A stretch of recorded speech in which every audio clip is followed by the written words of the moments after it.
अशोक चौधरी कहेंगे कि हम अपनी जाति के नेता हैं, चिराग पासवान कहेंगे हम अपनी जाति के नेता हैं, मांझी कहते हैं हम अपनी जाति के नेता हैं। तो दलित का वोट आपके पास कहाँ रहा था? आप कह रहे हैं कि गांधी जी की छड़ी और चश्मा कोई ले सकता है, उनकी विचारधारा नहीं कोई ले सकता है। अरे भाई, गांधी जी की विचारधारा पर ही देश चल रहा है ना। नमस्कार, स्वत्व के डिजिटल प्लेटफॉर्म पर आपका स्वागत है। मैं हूं प्रशांत। कांग्रेस का विस्तारित अधिवेशन अहमदाबाद में चल रहा है। नियमित कार्यों के अलावा कुछ ऐसी ही घटनाएं घट जाती हैं जिसके कारण कांग्रेस में विवाद हो जाता है। इस बार विवाद खुद कांग्रेस के राष्ट्रीय अध्यक्ष मल्लिकार्जुन खड़गे को लेकर है। क्या कुछ चल रहा है विस्तारित अधिवेशन में, क्या कुछ छन कर आएगा और फिर आने वाले जो चुनाव है देश में, पहले तो बिहार विधानसभा चुनाव है, उसमें इस अधिवेशन में जो निर्णय लिए जाएंगे उसको कितना लागू किया जाएगा, इन सब बातों को की चर्चा आज करेंगे। हमारे साथ है वरिष्ठ पत्रकार सत्यपाल श्रेष्ठ जी। सर, बहुत बहुत स्वागत है आपका। कांग्रेस अधिवेशन हो रहा है और कांग्रेस अधिवेशन जब भी होता है तो देश में इसे महत्वपूर्ण राजनीतिक घटना का माना जाता है।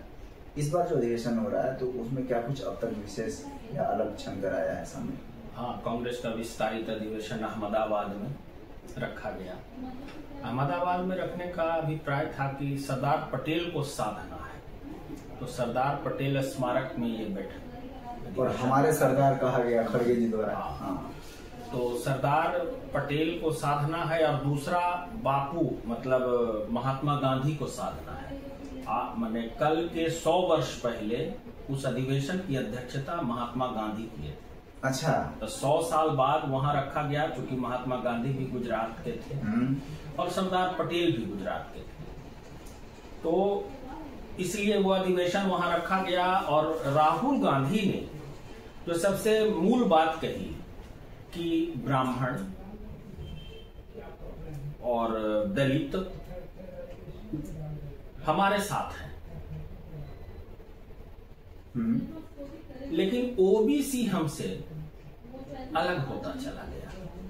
ठीक, आखिर इसका क्या कारण है? इसकी समीक्षा होनी चाहिए कि कुछ लोग हमारे साथ, पहले सब लोग हमारे साथ थे और धीरे धीरे कैसे छिटक गए। तो ओबीसी को भी साधने का प्रयास है। गुजरात में इन दोनों के नाम पर, गांधी जी और पटेल के नाम पर, ओबीसी को भी साधने का प्रयास है जी। तो इसको लेकर वहां बैठक रखी गई। और बैठक में देखिए, जैसे खड़गे एक दिन पहले या मतलब एक सप्ताह पहले जो बैठक हुई जिला अध्यक्षों के साथ, तो उसमें उन्होंने कहा कि स्ट्रेटजी क्लियर नहीं, मतलब सारे पत्ते अभी नहीं खोले जाएंगे। जबकि सचिन पायलट ने कल की बैठक में कहा कि जिला अध्यक्षों को हमको अधिक शक्ति देनी है। ठीक, ये दोनों तो विरोधाभासी बात हो गई। जिला अध्यक्षों के माध्यम से ही हमको काम करना है और जिला अध्यक्षों की शक्ति हमको बढ़ानी है, मतलब पार्टी में उसका दमखम बढ़ेगा। ठीक, तभी हमारा विस्तार होगा, तभी हम गांव गांव तक पहुंचेंगे, क्योंकि जिला के माध्यम से ही सब जगह आदमी पहुंचता है। बिल्कुल। तो ये है मामला एक। पहले दूसरा, पूरे अधिवेशन में, जबकि पहले से तय था कि अधिवेशन होना है 8 और 9 को, पहले अधिवेशन है फिर कार्य समिति है, और ये बराबर तो होता नहीं है। अधिवेशन 2 साल 4 साल पर होता है। ये पार्टी का विशेष आयोजन है अधिवेशन। और प्रियंका गांधी न प्रियंका गांधी पार्लियामेंट में रही वक्त संशोधन विधेयक के काल में, और न इस अधिवेशन में प्रियंका गांधी। दोनों महत्वपूर्ण जगहों से उपस्थित। ये मेन मुद्दा है। जैसे आपको मालूम है कि अधिवेशन होना है, तो आपको जो भी प्रोग्राम है इन दोनों को आगे पीछे करके कहीं जाना चाहिए, क्योंकि आप जो नया पार्टी कार्यालय दिल्ली में बना, उसमें एक एक पर्दा, एक एक कारपेट, एक एक कुर्सी का कलर तक आपने तय किया जी। इस कमरे में कौन बैठेगा ये प्रियंका गांधी ने तय किया। तो जब इतना कंसर्न है आपका पार्टी को लेकर और उसके कार्यालय को लेकर, माने घर जैसा कंसर्न है आपका, और इससे आपका बिल्कुल एलूफ हो जाना, जैसे अधिवेशन से, कांग्रेस के अधिवेशन से, कार्य समिति से और वक्फ विधेयक में चर्चा से, उसमें पूरा गांधी परिवार गायब रहा। और इस अधिवेशन में सोनिया गांधी गायब रही, प्रियंका गांधी गायब रही। और थोड़ा राहुल गांधी के आह्वान पर उजले वस्त्र पर बड़ा ध्यान दिया गया है। अच्छा, सोनिया गांधी भी उजली साड़ी में थी। हाँ, और उसके बाद अंबिका सोनी भी उजले सलवार ये में थी, जो रहता है सलवार सूट। और खड़गे तो रहते ही हैं, और राहुल गांधी उजला टी शर्ट का तो आह्वान किए हैं। तो अगली पंक्ति बिल्कुल सफेद दिख रही थी, बिल्कुल एकदम जैसे कि सारे लोग सफेद वस्त्र में थे। और इसमें ट्विस्ट है कहानी में कि खड़गे जो है वो जो सोफा नुमा जो लगा हुआ था, मसनद लगा के जो एक बैठने की जो व्यवस्था की गई थी, खड़गे को उस पर जगह नहीं मिली या खड़गे ने किसी और को उस पर बैठाया। जैसे देखा जा रहा है फोटो में कि अंबिका सोनी को उन्होंने बैठाते हुए दिखाया जा रहा है। और कुर्सी पर जो बैठे हैं अलग खड़गे, तो इसको लेकर भाजपा इसको काफी माने इसको वायरल कर रही है। भाजपा कह रही है कि दलित अध्यक्ष होने के नाते इनको नहीं बैठा। भाजपा तो अपनी राजनीति कर रही है जी, कि दलित होने के नाते उपेक्षा की गई। जबकि राहुल गांधी ने कहा कि दलित का वोट हमको मिल रहा है, या पहले अधिक मिल रहा था, अब कम मिल रहा है, हाँ। जिसकी समीक्षा उसमें की जा रही है। दूसरा, धर्म के आधार पर जो ध्रुवीकरण है उसको रोकने पर जोर दिया गया कि धर्म के आधार पर भाजपा और आरएसएस ये ध्रुवीकरण कर रहा है। ये खड़गे ने कहा कि धर्म के आधार पर जो ध्रुवीकरण हो रहा है उसको रोकना है और ओबीसी वोट को अपने साथ जोड़ना है। ठीक है। और जिला अध्यक्षों के माध्यम से हमको ग्रास रूट पर पहुंचना है, उसको अधिकार उसको बढ़ा के उसका, और हमको ग्रास रूट पर पहुंचना है। ये मुख्य बातें जो सामने निकल कर आई हैं कांग्रेस के अधिवेशन से। तो आखिर आप जो जिन बातों को लेकर, जैसे आप कह रहे हैं कि हमारी पार्टी जो है वो इन मुद्दों पर काम करेगी, तो आखिर आप अभी तक क्यों नहीं कर रहे? इतनी पुरानी पार्टी और आप अभी रणनीति ही बना रहे हैं, तो कितना चुनाव तो पार हो गया जी। जैसे आप जो कह रहे हैं कि हमको इन लोगों को जोड़ना है, तो आखिर आपने अभी तक क्यों नहीं जोड़ा? कहाँ कमी रह गई जोड़ने में? इसको समझने की जरूरत है। इतनी देर से आप क्यों सोचे इसके बारे में कि आप कह रहे हैं कि हमको ओबीसी को जोड़ना है? ओबीसी को जोड़ने में कहाँ कमी रही? क्यों ओबीसी आपसे अलग हो गया? कहीं ना कहीं आपने उसकी उपेक्षा की। मुस्लिम, दलित और ब्राह्मण का वोट हमको मिल रहा है, ओबीसी का वोट नहीं मिल रहा है। तो मुस्लिम का भी वोट आपको कहाँ मिल रहा है? मुस्लिम का भी वोट अगर आपको मिलता या दलित का भी वोट आपको मिलता, दलित तो आपसे अलग हो गया। बिल्कुल। अरे इस बार कुछ वोट आपको यूपी में दलित का, वो भी समाजवादी पार्टी के चलते मिल गया ना। दलित का वोट भी आपको कहाँ मिल रहा है?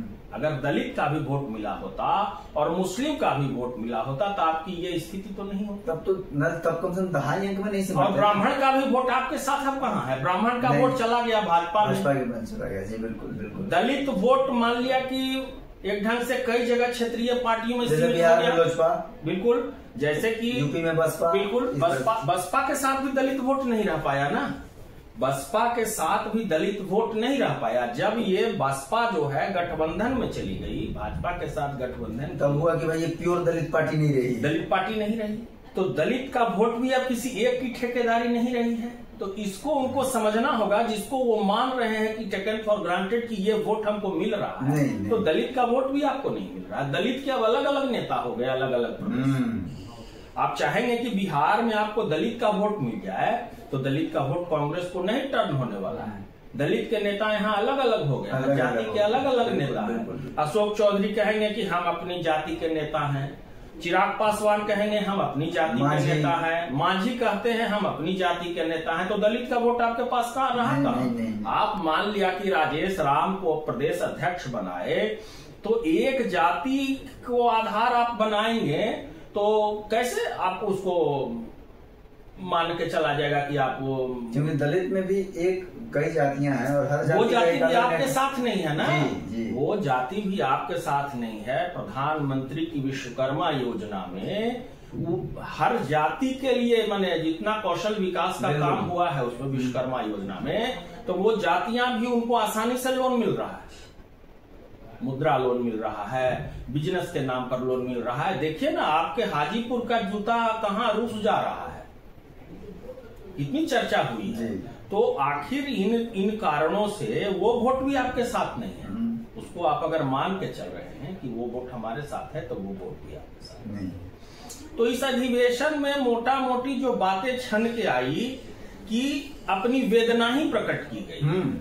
अधिवेशन में कुछ ऐसा जो है मैंने एक माइलस्टोन कुछ तय नहीं कर पाई पार्टी कि हमको इस राह पर चलना है। आप वही पुरानी बातें कर रहे हैं, कह रहे हैं कि गांधी जी की छड़ी और चश्मा कोई ले सकता है, उनकी विचारधारा नहीं कोई ले सकता है। अरे भाई, गांधी जी की विचारधारा पर ही देश चल रहा है ना। और क्या, हम लोग सब गांधी को मानते हैं। जैसे कि स्वच्छ भारत का अभियान जो हो, एक चश्मे पर स्वच्छ और एक चश्मे पर भारत लिखा क्या है, आप क्यों नहीं चलाए ये अभियान? आप स्वच्छ भारत का अभियान तो नहीं चलाए।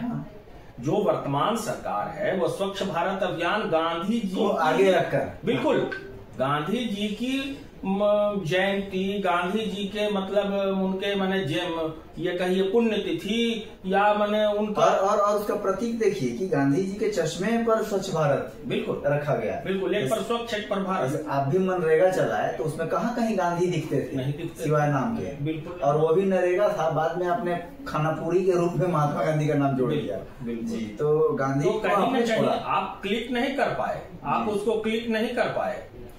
तो इसको समझने की जरूरत है। राष्ट्र नायकों के नाम पर खड़गे का कहना है कि राष्ट्र नायकों को माने एक ढंग से बेच रही है भाजपा, का आरोप है ये खड़गे। हाँ, बिल्कुल। तो ये इस ढंग की बात कह के आप चाहेंगे कि हम वोट ले लें और जनता को समझा लें, तो ये तर्क जनता नहीं समझने वाली। तो सरदार पटेल के नाम पे आपको मनमोहन सरकार में कितनी योजनाएं सरदार पटेल के नाम से? आप पटेल आपको याद आए, मूर्ति क्यों नहीं आपने बनवा दी? बताइए, आज आप पटेल सरदार पटेल स्मारक में जाके बैठक कर रहे हैं। हाँ। पहले आपको काहे नहीं याद आई ये बात कि हम पटेल और गांधी की चर्चा जो है, गांधी जी की आप चर्चा करते रहे, लेकिन उस ढंग से नहीं करते रहे जिस ढंग से अब करने आए हैं। ओबीसी की चिंता आपको जब सताने लगी, तब आप पटेल और गांधी को लेके गुजरात गए। फिर तो भाजपा कह सकती है कि आप महानायकों को जाति में बांध रहे हैं। बिल्कुल, और जाति जनगणना पर इनका ज्यादा जोर है। अरे भाई, जाति से निकलने की बात हो रही है जी। जाति एक है तो नेक है की बात हो रही है। आप अभी जाति में प्राइम मिनिस्टर बोलते हैं सबका साथ सबका विकास, एक बड़ा नारा है। जब एक तरफ संघ मुसलमान को भी स्वीकारने के लिए तैयार है और भाजपा स्वीकारने के लिए तैयार है कि आप आइए और भारत माता की जय बोलिए। भारत माता अगर आपकी है, कल ही डिबेट हो रहा था तो एक बड़े मुस्लिम संगठन के धर्मगुरु थे, कहे हमको भारत माता की जय बोलने में क्या दिक्कत है, हम इसी मिट्टी में पले हैं, भारत हमारी माता है और हमको यहीं रहना है, हमारी कई पीढ़ियां यहाँ है, तो भारत माता की जय बोलने में हमको क्या दिक्कत है। जिस दिन भारत माता की जय हो जाएगा उस दिन सबकी राजनीति समाप्त हो जाएगी। एक है तो नेक है। अरे भाई, जहां है वहां जहां रहूं वह सुंदर देशु, और जो पालक वही नरेशु। बिल्कुल। तो इस सिद्धांत पर चलना होगा। आप जातियों में मत बांटिए। जातीय गणना तेलंगाना चले जाते हैं, जातीय गणना तो कभी कहां चले जाते हैं। आप जो है ओबीसी कह रहे हैं, कैसे नहीं आप ओबीसी कह रहे हैं? आप जो है बनाए हुए तो हैं कर्नाटक में ओबीसी मुख्यमंत्री, आप कह रहे हैं ओबीसी हमसे अलग हो रहा है। नहीं तब भाई, ओबीसी ने वो चेहरा तो आपने दिया है वहां। असल में ओवरऑल वोटर सबसे अलग हो गए, हर जाति आत्मंथन करने की। तो आप जात में मत बांटिए। आप जहां जमात जितने वोटर भाजपा को वोट कर रहे हैं पिछले 3 लोकसभा चुनाव से, तो क्या लगता है कि ये भाजपा ने पारंपरिक वोटर बनाए कांग्रेस से ही शिफ्ट होकर? बिल्कुल बिल्कुल। तो ये बात कांग्रेस को समझना चाहिए। और भी पार्टियों में कांग्रेस के ही वोटर हैं। जैसे आपको मानना है कि ओबीसी और फॉरवर्ड जो है चला गया भाजपा में, दलित चला गया अपने दलित नेताओं के साथ। इसी देश के मतदाताओं ने कांग्रेस को एक समय 400 से अधिक सीटें दी थी झोली में भर के राजनीति को। तो आप अपनी कहीं न कहीं आप भटक गए, आप अपनी नीतियों से भटक गए। देश की सबसे पुरानी पार्टी है, मंथन करना चाहिए। हाँ, तो आप अपने विस्तारित अधिवेशन में या आपकी जो कार्य समिति है, विस्तारित कार्य समिति जो भी आपने रखी है वहां, तो आपको इस पर एक माइलस्टोन तय करना होगा कि हमको इस राह पर चलना है। फिर ही नहीं कि 4 कदम बढ़ के 6 कदम पीछे होने वाली बात मत कीजिए। आपको उस राह पर चलना होगा, तभी आपको कोई सफलता मिलेगी। जाहिर सी बात है कि उन मुद्दों को लेकर चलना होगा जिससे देश को, जनता को लगे कि हमारे लिए जो नेता है या पार्टी है वो गंभीर है। पुरानी बातों को किसी पिटे तरीके से चलने से लाभ नहीं होगा। इस चर्चा में यही बातें निकलकर सामने आई। देश दुनिया की बाकी खबरों और उस पर जुड़े विश्लेषण के लिए बने रहिए हमारे साथ। नमस्कार।